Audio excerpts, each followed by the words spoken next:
It was about 4 in the morning, one Saturday, and I was driving to work down the interstate, in the middle lane, moving pretty quickly because I was already running a bit late that morning. When I noticed a car in my left mirror catching up to me fast, I was almost alarmed. I had to already be going like 75 to 80, so he had to be going anywhere from 90 to 100. The car quickly caught up to me. It was a gray Honda Accord coupe. I took a look into the car, curious to see who was behind the wheel. Even though it was still dark out, I could see the driver looking back at me as he passed. Then I noticed someone in the back seat too. It was a young woman who appeared to be banging on the back window. Initially, I didn't understand. I assumed it was a girl messing with me or whatever. It's usually not a person's first instinct to assume something sinister is going on. But when I saw the driver apparently push her down under the window and the car swerve at the same time, then I knew something was wrong. That woman was trying to get someone's attention and call for help. I started to speed up a little bit and got behind them so I could keep up. I could see the driver continuously reach into the back of the car with a swinging motion. He looked to be hitting her. I could see her arms flailing in the back of the car. I was in complete shock. I was actually witnessing a kidnapping right in front of me. I was behind them, matching their speed of about 95 miles per hour. I took out my phone and called 911. As I was on the phone, the car in front of me had its brake lights light up and started to slow down to a gradual stop. He definitely noticed that I saw what was going on and thought that I was following him. As much as I wanted to save that woman's life, I didn't know if the driver was armed with a gun or not. So I pulled around him and floored it. I wanted to keep behind them though, so I pulled off the next exit, but didn't go entirely up the exit ramp. I waited for the car to pass by down the highway. Then, I drove over the grass and back onto the highway, and began to floor it to catch up to the car, while still talking to 911, telling them where we were, what kind of car they were in, and how fast we were going, easily going 90 again to catch up to them. As I caught up to the car again, going an insane speed. He noticed me again even before I got too close. He started to brake in front of me again. I tried to go around him, but he cut me off. I had to stop. He got out from his car and started running toward my car with something in his hand. In a panic, I threw the car in reverse until he stopped chasing me. Then I put it back in drive before he could get back in his car, and I drove quickly past him. The 911 operator told me there was a state trooper not far ahead from our location, and to just keep driving until I passed him. The man in the car behind me continued to follow me, both of us still going at an insane 90 miles per hour plus. I felt the weight of 1,000,000 pounds released off my shoulders when the flashing blue and red lights appeared in my rearview mirror. Behind the car chasing me, with me in front of him, and the cop behind him, he didn't have much maneuverability and quickly pulled over onto the grass. I pulled over in front of him, but with at least 2 cars worth of space between us, because I still didn't know how this was about to go down. Luckily, the cop, with his gun drawn, got the guy out of the car with his hands up. By then I got out and watched the whole thing. He was on the ground in cuffs now, laying on his stomach. Another police car showed up and another cop entered the scene. The woman in the back of the car was let out. She was badly beaten, in tears, and extremely ecstatic to be saved, as she kept praising me for saving her life. The driver of the car was her ex-boyfriend who had come to her house, and when she refused to talk to him, he attacked her, grabbed her, and threw her in the back of his car, which had the child locks on. It's scary to think where he might have been taking her or what he was planning to do to her. If I or anybody else hadn't witnessed her screaming for help in the back of the car. Chapter 3D by Mangthal. I made a trip to visit Boston to support a family member who was running the Boston Marathon. I was driving from Chicago to Massachusetts and had to take Route 20, possibly the longest highway in the United States. I don't much like flying, so I decided to start driving around 3 p.m. after work. My GPS was telling me it would be a 15-hour drive, so knowing how I drive, it would probably be 14 hours. My ETA was telling me 6 a.m. I was expecting 5 a.m. if I didn't stop. I'm the type who doesn't like to make many stops on long car rides. I like to just bang out the whole ride in one go. Most of Route 20 is open land, and there isn't a whole lot of traffic in a lot of it. I'd say about 10 hours in, around basically one of the only cars on the highway. I had music blasting to keep me awake. I was comparatively almost done. Not really, but I was optimistic. I was starting to get slightly tired though, even after the 2 cups of coffee I drank. I didn't want to pull off for more coffee though, so I tanked through it. It would make finally collapsing into a bed when I got there all the more rewarding. One moment I was the only car in sight. Then next thing I knew, there were headlights in my rearview mirror. I was in the left lane, and he was kind of on my tail, so I switched to the right lane. He sped up a bit, passed by me, then for some reason slowed to match my speed, just as my front bumper aligned with his rear bumper. Then he just matched my speed for the longest time. I started to speed up to pass him. As soon as I got in front of him, he turned into my lane behind me so close it almost looked like he was going to clip my car. I had no choice but to speed up, even more to get him off my tail. I wasn't looking to be the victim of a road rage incident, at this hour especially. As I sped up, so did he. I switched into the left lane, and so did he. Now I knew something was wrong. It couldn't be an unmarked cop. It was some old ratty pickup truck. The truck started to flash its lights behind me. I didn't slow down, honestly afraid because I had never experienced anything on the road like this. I kept driving, stepping on the gas just a bit to increase my speed 5 to 10 miles per hour, hoping to pass a cop, or any other cars for that matter. But I couldn't see another set of taillights, as far as the eye could see. Just the very seldom car zooming past on the other side of the highway. The pickup truck behind me then switched lanes and floored it. I heard the aggressive roar of his truck's engine passing me.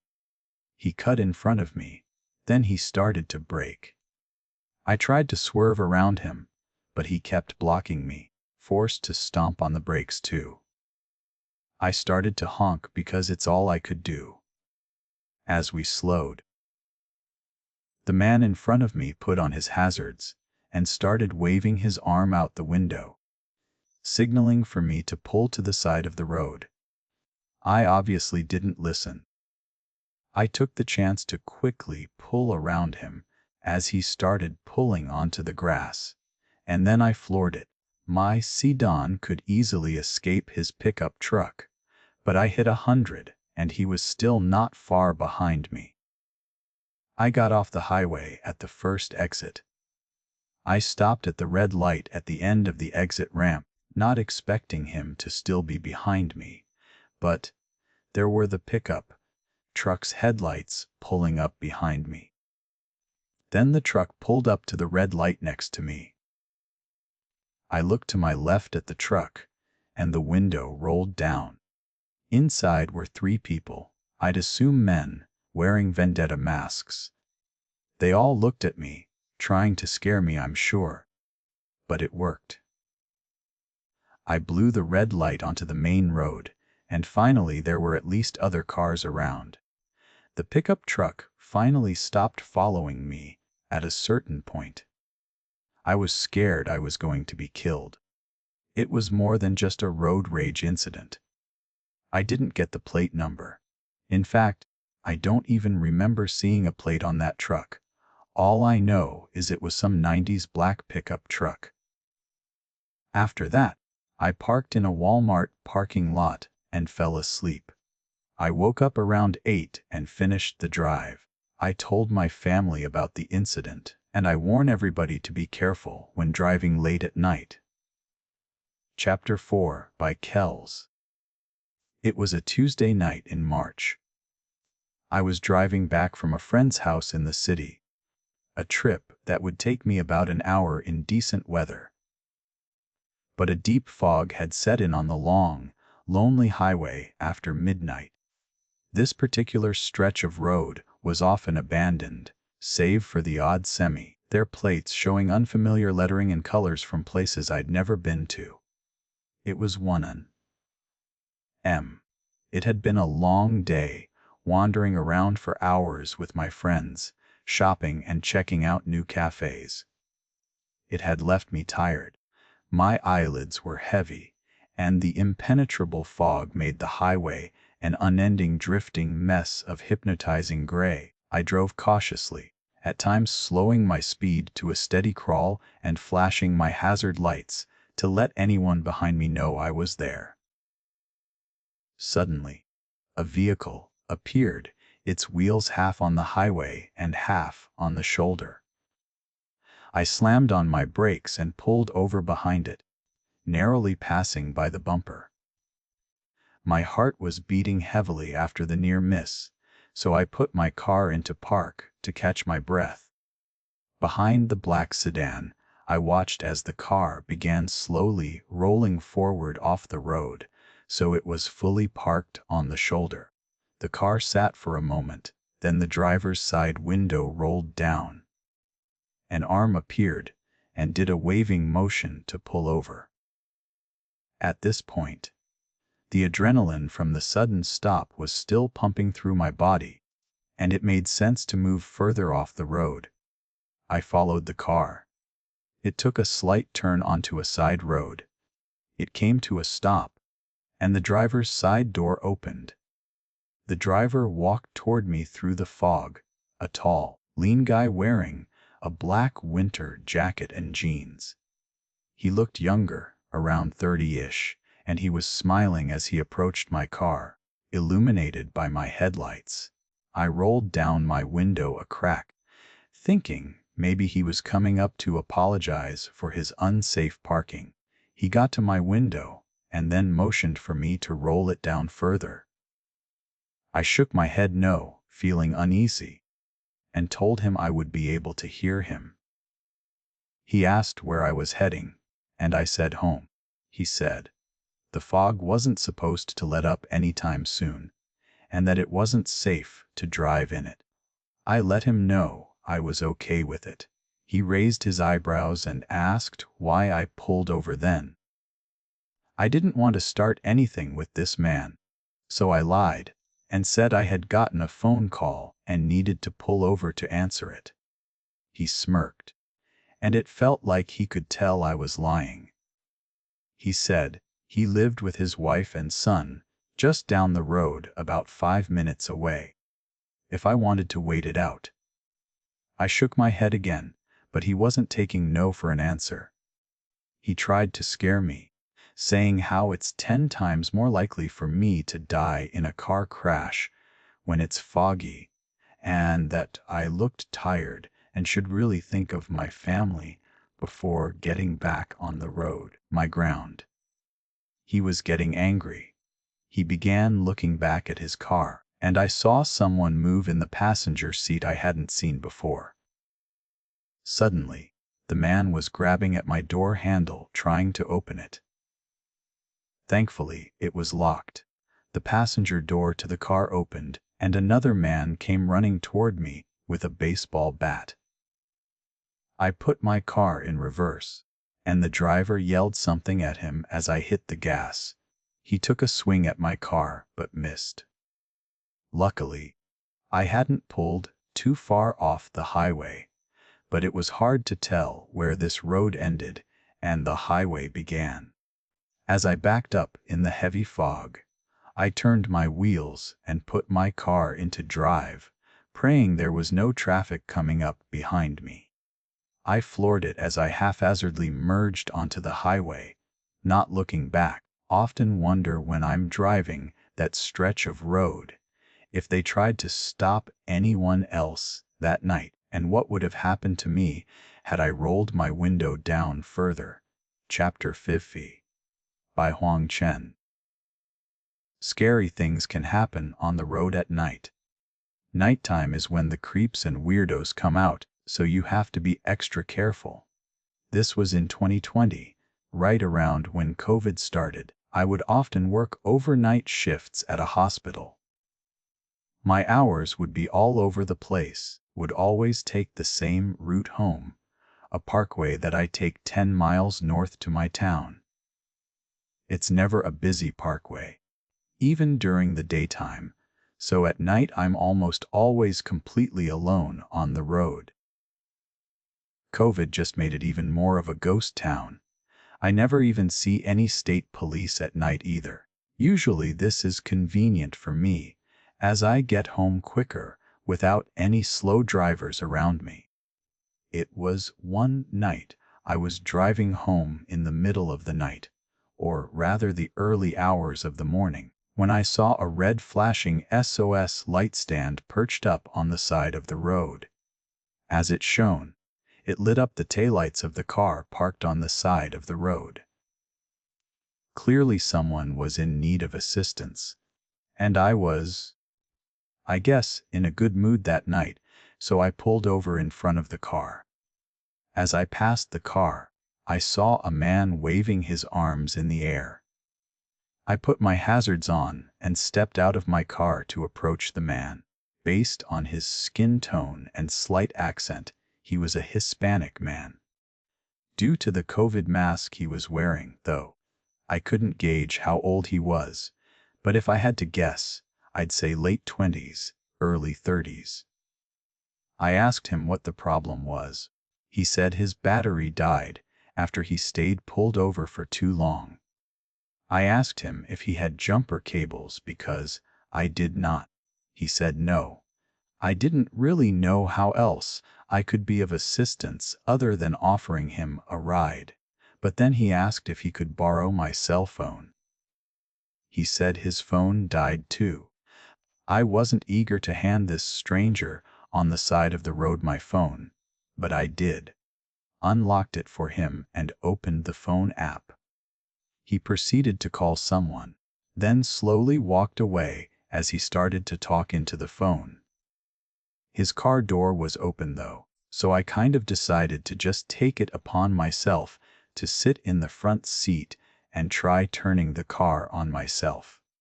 Sure enough, the keys were in the ignition still. I turned the key one click to the right, and to my surprise, the battery turned on. I tried turning the hazards on. They worked. I turned the radio on, and it worked. So I then turned the key once more to the right to start the car, and it started on the first try. I didn't have enough time to think about how I might have just walked into a trap, because as soon as the car turned on, I felt two arms wrap around my throat trying to choke me. I heard a voice yelling from outside, "Hey! Hey!" over and over. It was the guy with my phone. I broke out of the person in the back seat's grip pretty easily. I looked at him, and it was a young teenaged kid in the back seat. The man with my phone was running back toward his car screaming at me. I picked flight over fight and ran back to my car and got out of there as soon as my car was on. I swear to God, I heard a loud pop from outside that I found out moments later was a gunshot. My rear windshield had a hole in it, along with multiple cracks surrounding the hole. I couldn't call police until I got home, since that guy still had my phone. I got home and told my parents, then went ahead and called 911 using the house phone. I explained to the police that I was led into a trap, that someone was hiding in the back seat, and that the man who shot at my car still had my phone, which was still unlocked, with all my personal information on it. The police recommended I call AT&T immediately and ask them to track the last call that was made within the hour, but AT&T customer service didn't open until 7 a.m. So I had to wait with the cops still there. Though I used Find My iPhone on my dad's phone to lock my phone, which I hoped was before they could have found our home address on there. Come 7 a.m. I called AT&T to ask if they could track the last call made, but there were no calls logged since my phone call with my mom earlier the previous day at work. That meant the man never actually made a phone call to anyone. Then I found out some more horrible news. All the Bitcoin I was holding in my Coinbase account was gone. Many thousands of dollars worth of it had been sent to some random Bitcoin wallet address, completely untrackable. The phone's location stopped updating once the thief either disposed of or turned off the phone. I never got it back. A week after this incident, I woke up to my mom's concerned voice. My dad knocked on my door and told me to come downstairs and outside. I was scared, but I followed him. He said he and my mom heard someone in our backyard, but when we checked, we didn't see anyone there. My mom wanted to call the cops, but my dad said we'd hold off until we heard another noise, which we never did. Don't know if what they heard was a person, but if it was, I really hope it wasn't that man who had my phone. My address was saved everywhere on that phone. Regardless, it's been 2 years now, so it's obviously over. Still, I will never stop to help somebody on a highway at night ever again.